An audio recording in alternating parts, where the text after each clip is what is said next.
사건을 꼬아서 무죄를 만든 그 장면들이 너무 어처구니가 없고 나도 마음이 따뜻해서 죄명이 좀 중요한 건가 보네요. 죄명에 따라서 법정형이 다르니까 큰 의미가 있죠. 그래 네 원하는 대로 내가 해줄게.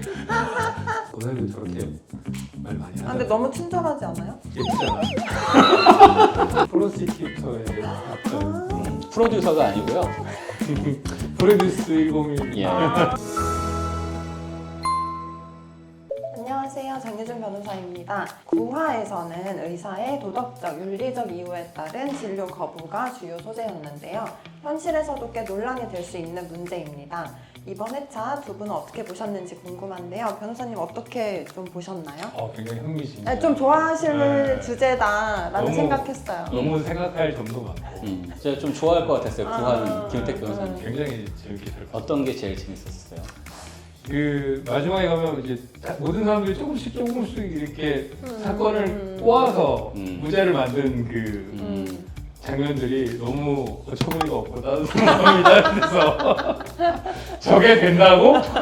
저게 된다고? 그게 제일 좀 인상 깊었고 그냥 의사 선생님들이 되게 머리가 아픈 것 같아요.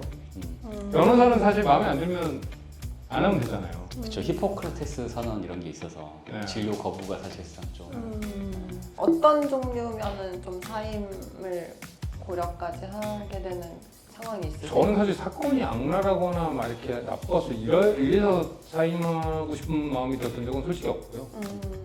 상담하는 첫 과정에서 한 3마디 나눴는데 너무 이게 사람이 예의가 없고 좀 기본이 안 돼 있으면 저 그냥 가라고 한 적 몇 번 있어요. 많지는 않은데 그냥 다른 데 가시라고 그러면 일어나죠. 변호사님도 그런 거 있으세요? 아, 이런 사건 진짜 안 하고 싶다. 그러니까 이제 너무 억지를 부리는 사건은 좀 안 하고 싶죠. 그러니까 어쨌든 대화가 통해야 되잖아요. 그러니까 자기 입장이라는 게 다 있는데 입장이 있어도 법률적으로 이게 된다 안 된다 이런 게 정해져 있는 게 있잖아요. 그러니까 그런 거를 한참 설명을 하고 하면 약간 거기에서는 한 발 좀 물러나서 아 이거는 안 되는 거였구나. 그치만 그래도 이게 억울하니까는 이렇게 한번 해보자. 이렇게 되는 건 할 수 있는데 법에 있는 거를 아예 이제 안 받아들이겠다. 이렇게 하시는 분들은 되게 힘들죠.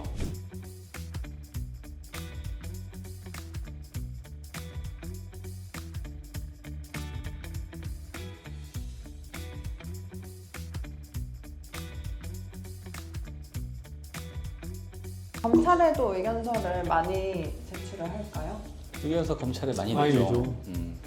또 살인죄 기소 전에 의견서를 내서 기소를 막는다고 얘기하는데 의견서로 기소를 막는 건 아니고 표현이 좀 너무 거칠었던 거지. 근데 이제 그렇다기보다는 검사님이 어쨌든 죄명을 살인죄로 할 수도 있고 그렇죠. 업무상 과실치사로 할 수도 있잖아요. 그거를 결정하심에 있어서 우리한테 유리한 의견을 제시하는 거죠.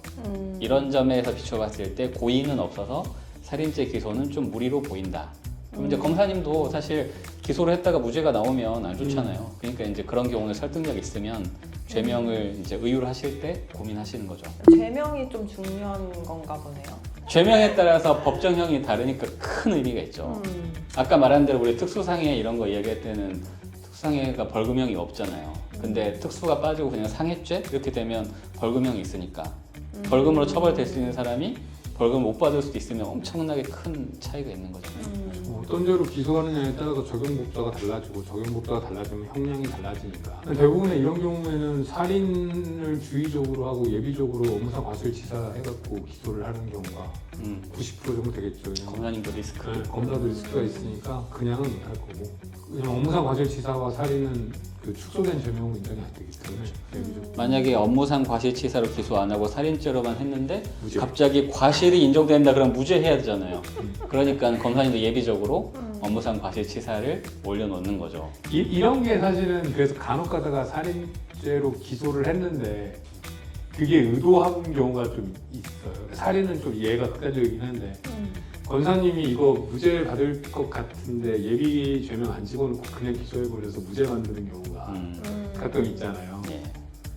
이런 큰 죄에서는 아닌데 작은 죄 같은 경우는 좀 그렇게 하는 경우도 있죠. 왜냐면 피해자가 너무 난리 불수를 쳐서 뭐라도 기소는 해야 되는데 검사님도 똑같은 거죠. 그래 네 원하는 대로 내가 해줄게. 무죄 나와 그럼 그냥 법조인들이 사실 진짜 꼬라지 부린다고 하면 그렇게 부리면 일반인들은 아무것도 모르고 당해요 사실은. 그러니까 자기가 원하는 대로 해줬다고 해서 그게 정말 자기를 위한 거라고 생각하기 시작하면 답이 없어요. 진짜 속내는 다를 수 있다. 검사 면담 가는 거 좀 웃기지 않았어요? 웃겼어요. 이제 저 검사님 연애 되게 현실적인데 검사님들 저렇게 말 많이 하잖아요. 근데 너무 친절하지 않아요? 예쁘잖아. 근데 이제 현실이랑 조금 다른 거는 검사님이 저렇게 앉아있고 변호사가 약간 벌서듯이 서서 이렇게 듣는 상황. 물론 아무리 1년 차고 저분이 좀 경력이 오래됐다 하더라도 그렇게 잘 안 하죠. 저렇게는 안 하죠. 일반적으로는 의자 놓고 같이 앉아서 하거나 아니면 그 검사님 방에 별실이 있잖아요. 거기로 같이 가서 이야기를 하죠. 검사님들하고 변호사 사이에 이제 이렇게 서로 사건 관련해서 얘기를 할 때 조금 검사님들 스타일만 좀 다르긴 한데 되게 이제 얘기 안 해주고 그렇게 하시는 분들이 있고 되게 좀 편안하게 자기의 심정을 막 드러내시는 분들이 있어요. 그러니까 극단적이에요. 극단적인데 검사님들하고 변호사하고 같이 만났을 때 생각보다 검사님들이 사건에 대해서 잘 파악을 못 하시고 있는 경우가 많아서 변호사 가서 직접 설명을 한번 드리는 거랑 아닌 거랑 차이가 좀 많이 나요. 그 검사님들 중에는 그래서 이게 그 스타일의 차이지만 변호사가 이렇게 찾아와서 설명해 주는 걸 좋아하는 분들도 많아요. 왜냐면 이제 어쨌든 핵심적인 부분을 좀 짚어주니까 그러니까 이 부분이 좀 쟁점이 되고 있고 여기에 대해서 조금 검토를 잘 해주셔라 이렇게 말씀을 드리면 본인도 면담 중에 이제 사건 정리가 좀 되시니까 좋아하는 분이 있으셔서 그래서 사실 그때 뭐 특별히 저희 지적재산권 관련해가지고 뭐 갔을 때는 검사님이 굉장히 좋아하셨잖아요. 이렇게 검사님 자체도 이제 면담 중에 메모도 되게 많이 하시고 그냥 지식재산권 이런 부분들은 또 어려우니까 어떤 부분에 있어서 뭐 침해라고 주장하는지 아니라고 주장하는지 이런 부분들을 저희가 이제 자료로 정리해서 갔으니까 되게 좋아하시기도 하죠.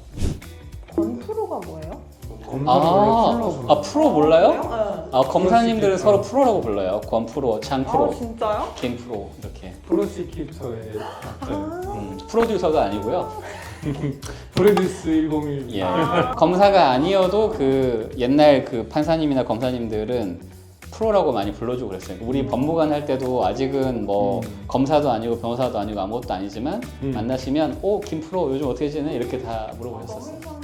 아니면 변호사라고 하거나 검사라고 하거나 이런 직함을 외부에서 부르면 일반인들의 어떤 주목을 받아요. 식당에 갔는데 강 검사님 오랜만입니다 이러면 갑자기 모든 사람들이 갑자기 다 하던 쳐다봐요. 식사를 멈추고 귀를 쫑긋 들으면서 어떤 좋은 이야기가 나오나 이렇게 듣기 때문에 그래서 대부분 이제 프로라는 표현을 많이 쓰죠. 사건 중에 진짜 잘 풀릴 때는 저렇게 우연히 아다리가 이렇게 다 맞아가지고 잘 될 때가 있긴 있어요. 의외로 맞아요. 이렇게 그렇죠. 증거가 갑자기 툭 튀어나오고 막 경찰이나 검찰도 막 갑자기 막 이건 좀 변호사님이 열심히 의견서 써주시죠 막 이런 경우도 있고 그럴 때는 이제 이런 느낌을 받을 때가 있죠. 그리고 이제 저희가 사건을 할 때 보면 사건을 누가 처리하느냐도 사실 좀 중요한 부분인데 그건 이제 사건 당사자가 결정할 수는 없는 거잖아요. 근데 이제 좀 사건도 좀 잘 배당된 것 같기도 하고 좀 이 사건을 원래 잘 아셨던 분이 하시면서 이제 그런 부분들을 고려해가지고 처분한 것도 있고 근데 사실 요즘은 저렇게 부장님이 너가 해 이렇게 배당을 안 하시거든요. 자동으로 하죠. 자동 배당이라 저거는 사실 이제 한 10년 전쯤이면 가능한 얘기인데 왜냐면 법원이든 검찰이든 이제 그 배당을 누구나 했느냐에 따라서 이제 시비가 걸릴 수 있기 때문에 다 자동 배당을 요즘 하고 있어서 네. 그리고 우리가 마음으로 되게 좀 잘 됐으면 하는 그런 사건들이 있잖아요. 맞아요, 그럴 때는 맞아요. 이렇게 관련자들이 뭐 서로 막 이야기한 건 아니지만 각자 역할을 잘해서 좋은 결과가 나오면 너무 좋죠. 의사의 소명과 환자의 권리 그 사이의 균형이 참 어려운 주제였습니다. 드라마에서는 극적으로 다뤄졌지만 현실에서는 훨씬 더 복잡하게 얽혀 있습니다. 여러분은 어떻게 생각하시는지 궁금합니다. 댓글 많이 달아주시고 저희는 다음 리뷰에서 또 이어가겠습니다. 감사합니다. 감사합니다.